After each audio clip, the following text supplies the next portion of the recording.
우리는 계속해서 마태복음을 살펴보고 있습니다.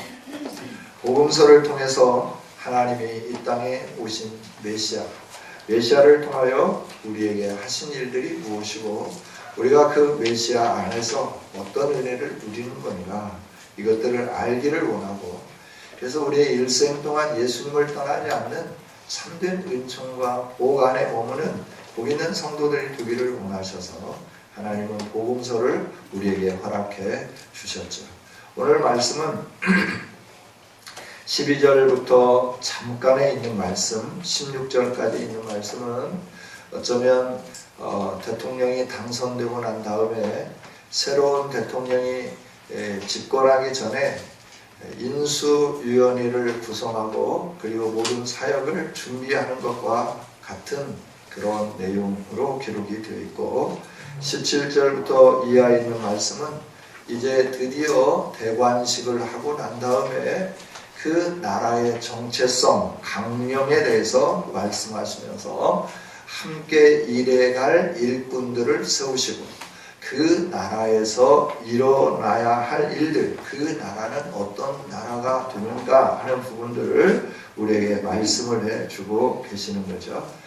오늘 말씀은 보면은 요한이 잡혔음으로 인하여 예수님이 잠깐 갈릴리로 올라가시고 그리고 나사렛에서 성장하셨는데 거기에서 떠나 스불론, 납달리 지경 해변에 있는 가버나움에 가셔서 사셨다라고 하는 거예요. 예수님은 베들레헴에서 태어나시고 나사렛에서 성장하시고 가버나움에서 사역을 하시다가 예루살렘에서 죽으시고 하늘로 승천하신 그 삶을 사셨음을 성경을 통해서 우리가 살펴볼 수 있습니다. 요한이 사역을 주도하고 있고 많은 사람들이 요한 앞에 나오고 요한 앞에 나와서 회개하고 세례를 받는 그 일들이 있어지게 되었죠. 이제 바톤은 천지되어야 됩니다. 요한의 사역이 끝이 나야 되고 예수님의 사역이 이제 시작되어야 되는데 요한은 거침없이 죄에 대해서 지적을 하는 거예요. 고하를 막론하고 잘못한 것에 대해서 이것이 잘못되었다라고 분명하게 선언을 하는 거죠.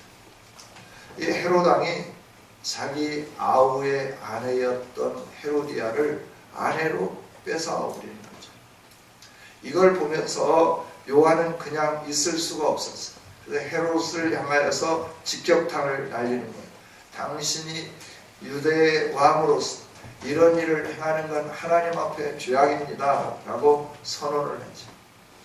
그러고 나니까 이 헤롯이 마음에 찔림이 있으면서 회개해야 되는데 헤로디아 때문에 그걸 회개하지 아니하고 이 소리를 잠재우기 위하여 광야에 외치는 소리였던 요한을 잡아서 옥에 가두게 되는 거죠. 이것은 요한의 사역이 여기서 끝이 나고 예수님의 사역이 시작되어야 하는 것을 가르쳐 주시는 전환점입니다.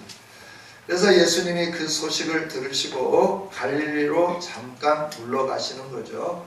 그러다가 나사렛을 떠나서 가버나움, 스불론과 납달리 지경 해변에 있는 스불론 땅과 납달리 지경의 경계의 동네, 경계가 있는 도시 가버나움에 가셔서 사시는 거예요.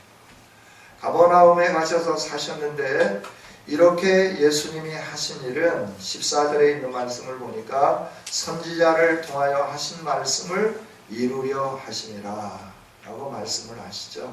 그러면서 스불론, 납달리, 요단강 저편 해변길 그리고 갈릴리 지역이 어떻게 어려운 곳인지 어떠한 곳인지를 말씀해 주면서 그런 곳이라 할지라도 예수님이 가셔서 사심으로 인하여 흑암이 변하여 빛이 되었고 그 빛으로 인하여 온 세상에 빛을 비추는 그 역할을 감당하는 아름다운 곳이 될 거다라고 약속하셨는데, 예언하셨는데, 그 약속하시고 예언하신 이사야의 예언을 이루신 예수님을 우리에게 보게 해 주시는 거죠.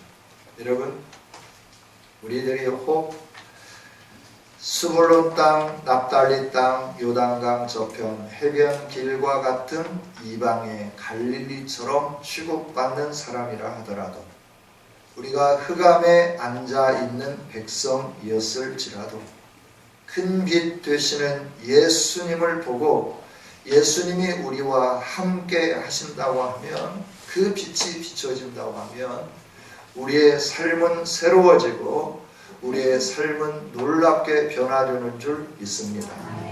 이 스불론, 납달리, 요단강 저편, 해변길, 이방의 갈릴리라고 표현한 이곳은 원래 이방 땅이 아니죠. 원래는 북쪽 이스라엘의 수도가 있었던 번성의 땅이었습니다. 많은 사람들이 살고자 하는 아름다운 땅이었습니다. 그런데 이들이 하나님을 섬기지 아니하고 북이스라엘이 아수르에 의하여 멸망당하고 난 다음에 그 아름다운 땅, 정치적이고 경제적이고 교육적인 도시였던 그곳에 이방 사람들을 이주시키기 시작하는 거예요. 정략적으로 그 왕손들이 살고 있고 똑똑한 사람들이 살고 있기 때문에 그들이 반역하지 못하도록 이방 나라가 어떻게 했냐, 혼혈 정책을 쓰기 시작한 거죠. 그래서 그 땅이 저주의 땅이라 사람들이 여기고, 그 땅에 사람들이 좀 뛰어난 사람들은 살지 아니하고 다 이거하게 되고, 우리 역사로 얘기한다고 하면 천민들, 가죽 일을 한다든지 뭐 이런 사람들이 그곳에 모여서 사는 아주 사람들이 살기 싫어하는 동네가 되어버렸다 하는 거예요. 사람들이 그곳을 지나지도 않습니다. 그곳을 가려고 하면, 그 지역을 통과해 다른 곳으로 가야 한다고 하면 그 지역의 안으로 길이 나 있지만 그곳으로 가지 아니하고 빙 둘러서 가게 되는 거예요. 이유는 그 땅이 더러워졌기 때문에, 나를 더럽게 하지 않으려고 거룩한 나를, 정결을 유지하기 위해서 그 땅을 통과하지 아니하고 둘러가는 이런 일들이 있었다 하는 거예요. 소외된 땅, 그리고 사람들이 싫어하는 땅, 그리고 사람들로 인하여 손가락질 받는 땅, 여기에 누가 오시냐 그러면 예수님이 찾아오십니다. 예수님은 오늘도 잘나고 똑똑한 사람들에게는 찾아가지 않습니다. 내가 죄인임을 인정하고 주님 앞에 엎드리면서 나의 죄가 사해지기를 원하는 사람들에게 주님은 찾아가 주시고 그 죄의 문제를 해결해 주시며 새롭게 변화시켜 주시고 영광스럽게 해주시는 주님인 줄 믿습니다. 우리에게 찾아오신 예수님이 하신 일이 그 일이잖아요. 예수님 사역 기간 동안에 바리새인들은 똑똑했어요. 바리새인들은 자신들이 잘 산다라고 자긍심을 가지고 살았어요. 그래서 예수님을 자꾸 밀어내는 거예요. 배척하는 거예요. 너같이 그 천민들이 사는 지역에서 난 사람이 우리의 지도자가 될 수 없다는 거죠. 우리의 선지자가 될 수 없다는 거죠. 선지자라고 하면 적어도 예루살렘에서, 적어도 예루살렘 버금가는 명성 있는 도시에서, 그리고 적어도 공부를 제대로 한 그런 사람이 지도자가 되어야지, 천민들이 살고 있는 지역에서 그렇게 어렵게 살고 힘들게 사는 너가 어떻게 우리의 선지자가 되고 우리의 지도자가 될 수 있냐. 그러면서 예수님의 이 자라난 성장 과정 때문에 예수님을 배척했죠. 그때 예수님 말씀해요. 나는 죄인을 부르러 왔다. 의인을 위하여 온 게 아니다. 의원이 필요한 사람은 병든 사람이지 건강한 사람은 의원이 필요하지 않다. 나도 그렇다라고 예수님이 말씀을 하시는 거죠. 예수님은 가장 낮은 곳에 오셔서 가장 낮은 곳에서 비참하게 사는 사람들을 영화롭게 하기 원하시는 그 일들을 이루시는 하나님이신 줄 믿습니다. 인간들은 이 눈에 보이는 그 현실을 가지고 낮다 높다 이렇게 평가를 해요. 그러나 우리 인간들은 모두가 다 하나님 없이 살기 때문에 이 스불론 땅, 납달리 땅, 요단강 저편 해변길과 이방의 갈릴리 지역처럼 소유된 것이고 가장 비참한 곳이고 가장 사람들이 살기 싫어하는 곳이 우리가 살고 있는 이 땅, 지구다라고 하는 거예요. 여기에 주님이 오셨어요. 왜 오셨느냐 그러면 그 흑암을 벗어주시기 위해서 오셨어요. 왜 오셨느냐 그러면 그 아픔을 치유해 주시기 위해서 오셨어요. 왜 오셨느냐 그러면 그들의 그 흑암을 벗겨주고 빛 가운데서 영광스럽게 하게 하시기 위하여 예수님이 오셨다 하는 겁니다.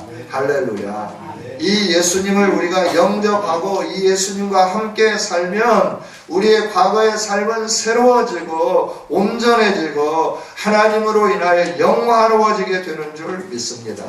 그래서 주님이 오신 거예요. 그래서 주님이 말씀하시잖아요. 내가 너희에게 행한 일이 얼마나 많냐. 그런데 너희들은 나를 영접하지 않았다. 그래서 가버나움을 향하여 교만하다라고 말씀을 해요. 그래서 너희들이 심판 때에 소돔과 고모라보다도 견디기가 더 어렵다라고 말씀을 하는 겁니다. 여러분, 우리의 인생을 새롭게 하기 위해서 오신 예수님, 그 예수님이 하늘 보좌를 버리고 오셔서 우리를 영화롭게 하시기를 원하신다 하는 것을 기억하면서 주님과 함께 동행하는 저와 여러분이 되기를 원합니다. 할렐루야. 할렐루야.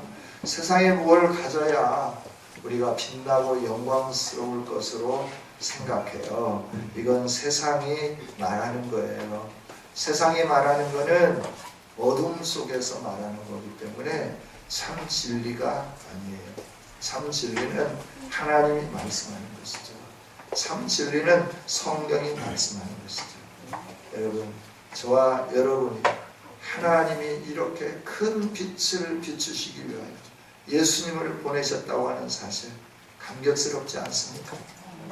내가 무엇인데, 내가 누구인데 하늘 보좌를 버리고 여기까지 오시냐라고, 그리고 나를 하나님처럼 영화롭게 하기를 원하시는가라고 하는 거예요. 이 사실을 깊이 묵상하면서 이 주님과 남은 생에 함께 동행해가는 저와 여러분이 되어지기를 주님의 이름으로 축복합니다. 그 다음에 하나님 나라의 강령이죠. 하나님 나라의 강령은 회개하라, 천국이 가까웠느니라 라고 말씀하는 거예요. 오늘 하나님의 나라는 예수님과 함께 하는 나라인데, 예수님과 함께 하는 나라는 우리에게 찾아오신 주님이 우리와 동행할 수 있도록 더러운 것들을 청소해내는 거, 이게 회개하는 거고, 이렇게 할 때 천국이 우리 안에 임하게 되는 줄 믿습니다. 우리가 지저분하면 주의 영광이 우리 안에 가득 찰 수 없어요. 우리의 지저분한 것을 들고 십자가 앞에 나가서 보혈의 피로 깨끗하게 씻을 때 저와 여러분 안에 천국이 임하는 놀라운 역사가 일어나게 되는 줄 믿습니다. 예수님이 오신 것은 천국을 이루기 위해서 오셨어요. 우리에게 천국을 주시기 위해서 오셨어요. 소외됨도 없고 또 사람들에 의하여서 비참해짐도 없고, 천국은 이처럼 우리에게 모든 사람들이 함께 기뻐하고 평화가 넘치는 곳이 하나님의 나라인 줄 믿습니다. 이 하나님의 나라, 천국을 우리에게 주시기 위해서 왕이신 예수님이 오셨고, 그리고 우리를 위하여 십자가에서 죽어 주신 겁니다. 이 예수님을 믿을 때 저와 여러분이 천국의 삶을 살게 되는 줄 믿습니다. 이 예수님을 믿지 않으면 소용이 없어요. 저와 여러분이 언제 어디서든지 간에 예수님을 믿는 저와 여러분이 되어야 돼요. 예수님을 믿는 것은 예수님이 누구인지를 분명히 알고 그분을 나의 주인으로 삼는 거예요. 이게 믿는 거예요. 예수님을 믿는 것은 영접한다 라고 요한복음 1장 12절에서 말씀해 주십니다. 영접하는 자, 곧 그 아들의 이름을 믿는 자들이라고 말씀하시잖아요. 예수님을 영접하는 거예요. 예수님을 영접하고 믿으면 저와 여러분의 신분이 새로워지게 되는 줄 믿습니다. 사단의 올무에 붙잡혀 있고 사단의 종로로 하던 우리들이 예수님을 영접하면 하나님의 자녀가 되는 신분의 상승이 일어나기 시작합니다. 하나님의 자녀가 될 뿐만 아니라 죽음에서 생명으로 옮겨지고 심판에서 하나님이 주시는 놀라운 축복으로 우리의 인생이 새로워지게 된다 하는 거죠. 할렐루야. 예수님은 우리에게 천국을 주시기 위해서 오셨어요.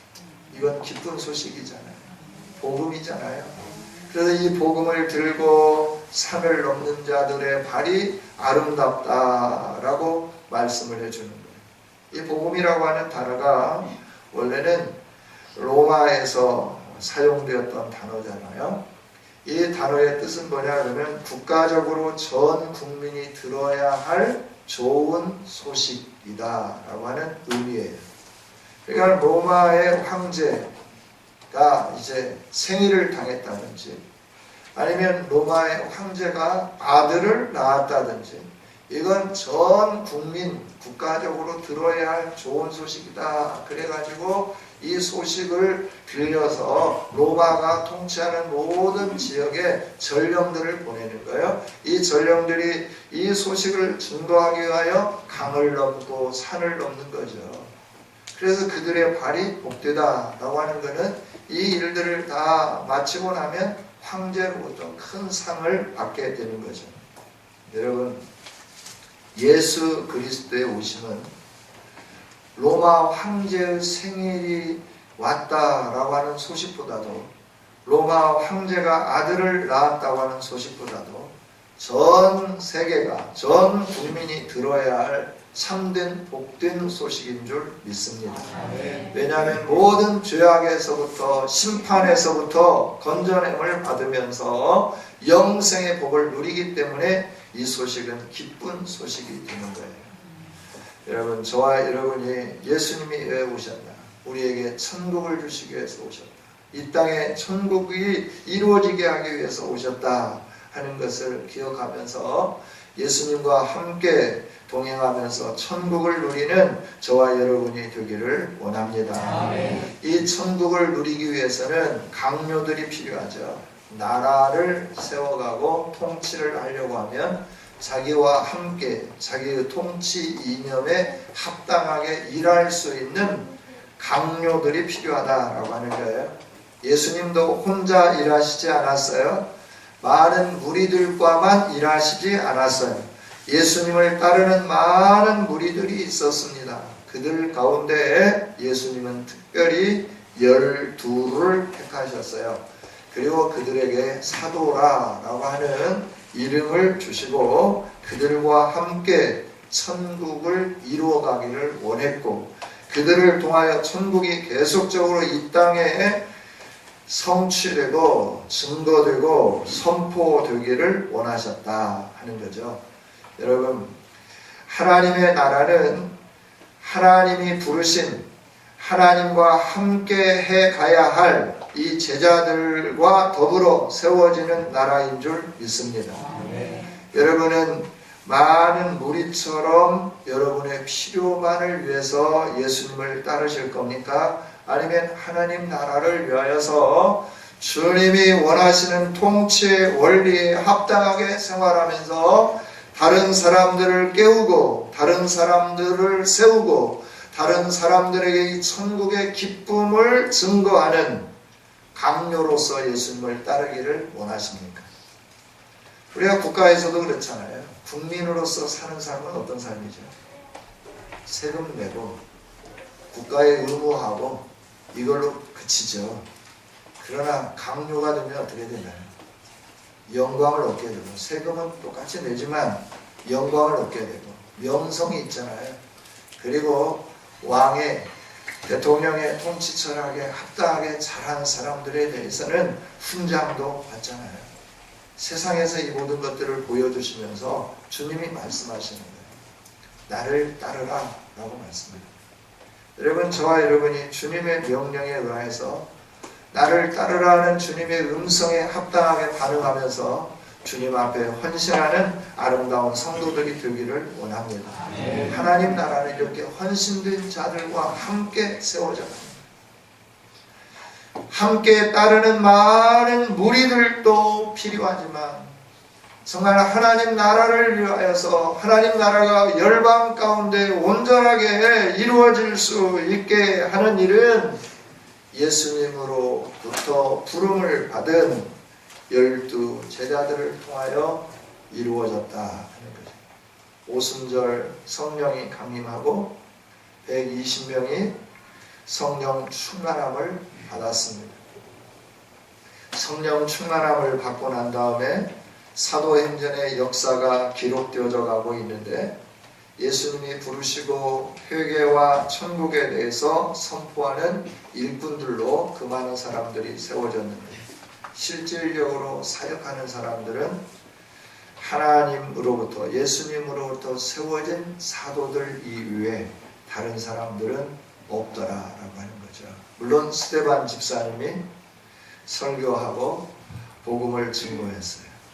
빌립 집사님이 사마리아 지역을 돌아다니면서 하나님의 말씀을 선포했고 성령에 이끌려서 복음을 증거했어요.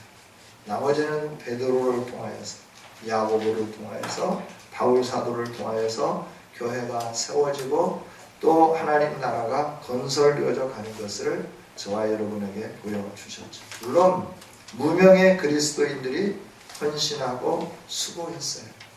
그래서 수리아에 있는 안디옥 교회가 세워지게 된 거죠.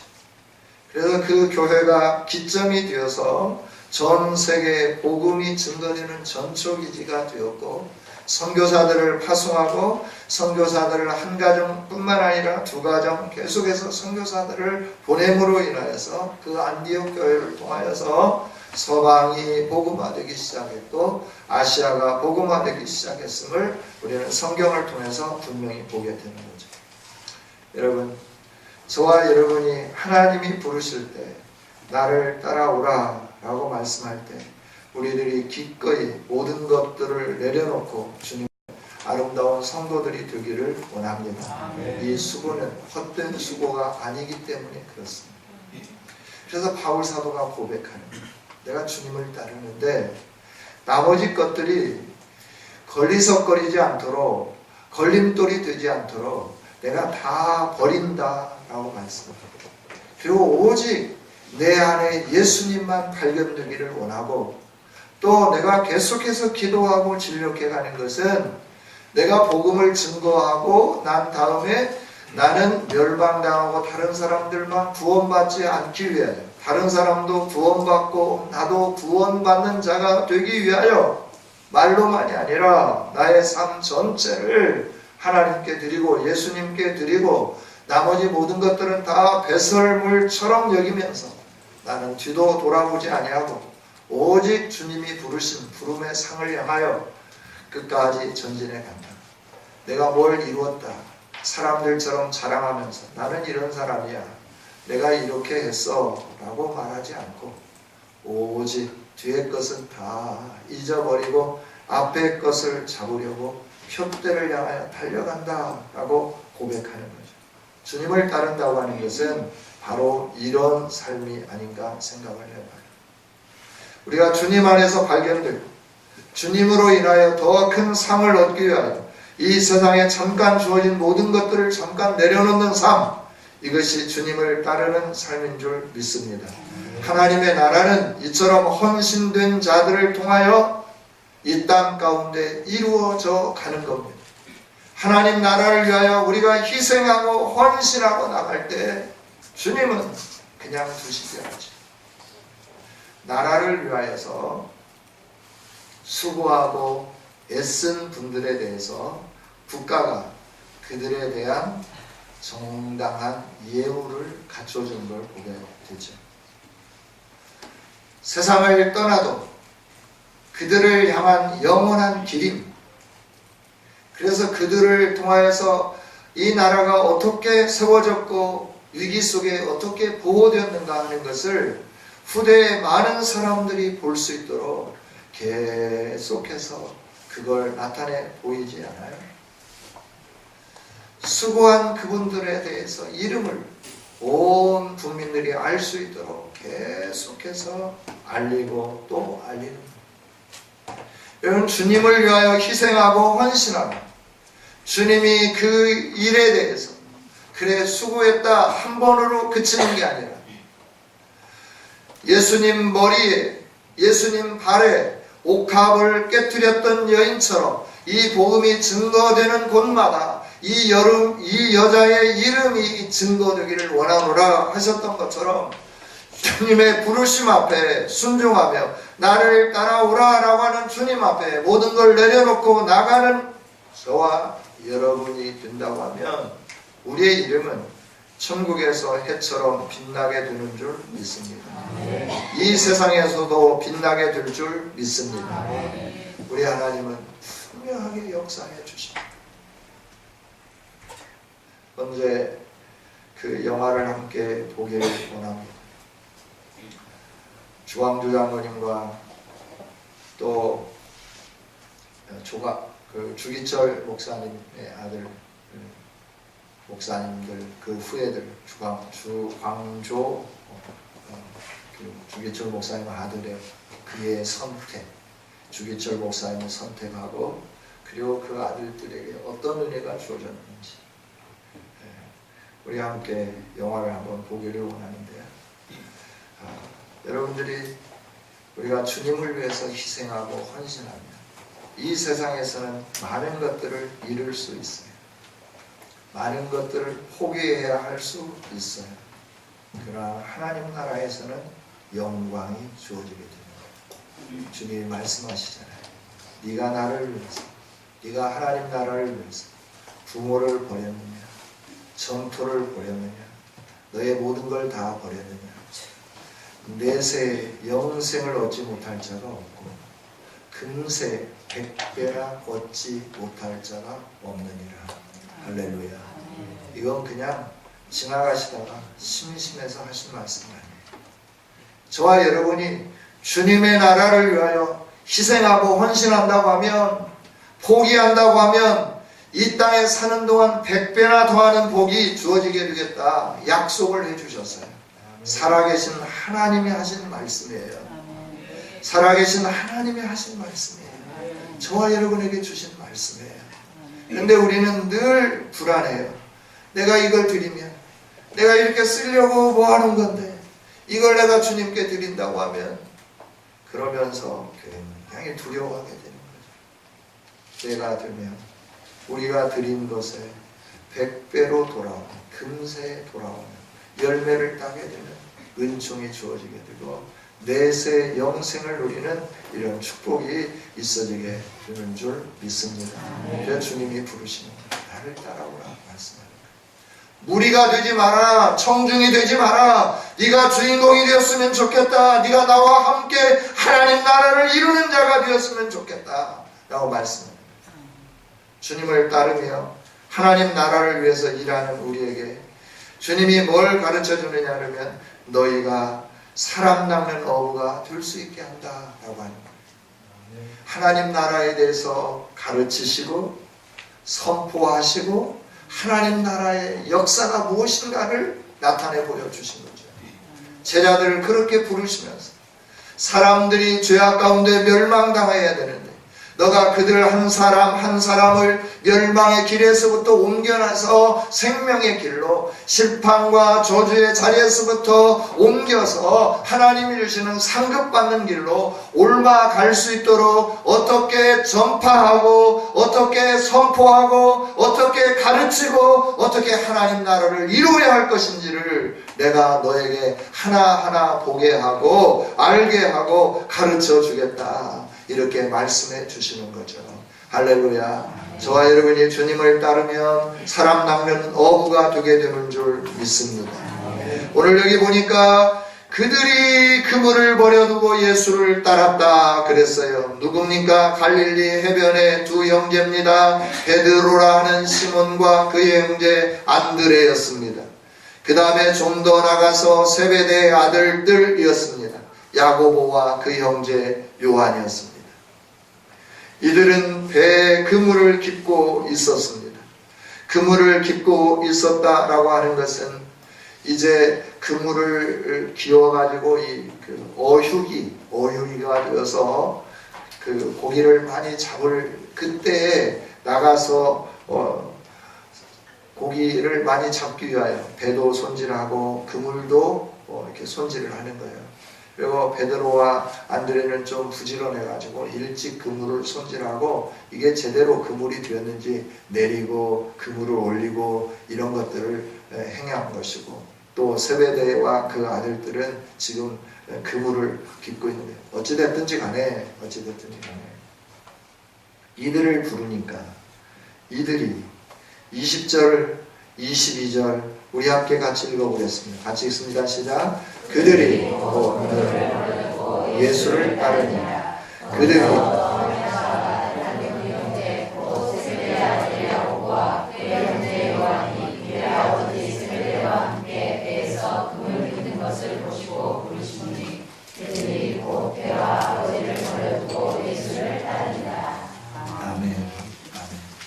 이런 결단을 할 수 있는 저와 여러분이 되어지기를 원합니다.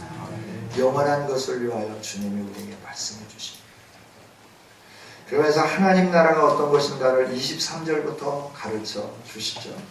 23절부터 있는 말씀을 보면 하나님 나라는 백성 중에 모든 병과 모든 약한 것이 고쳐지는 거죠. 모든 병과 약한 것들에 대해서 구체적인 것이 24절에 있는 말씀인데, 그 사람들이 어디에 살든지, 수리아에 살든지 납달리에 살든지 예루살렘에 살든지 어디에 살든지 간에 그 사람들의 삶과 신분과 고향과 상관없이 예수님이 고쳐주셨어요. 모든 앓는 자, 각종 병에 걸려서 고통당하는 자, 귀신 들린 자, 간질하는 자, 중풍병자들을 데려오니 그들을 고치시더라.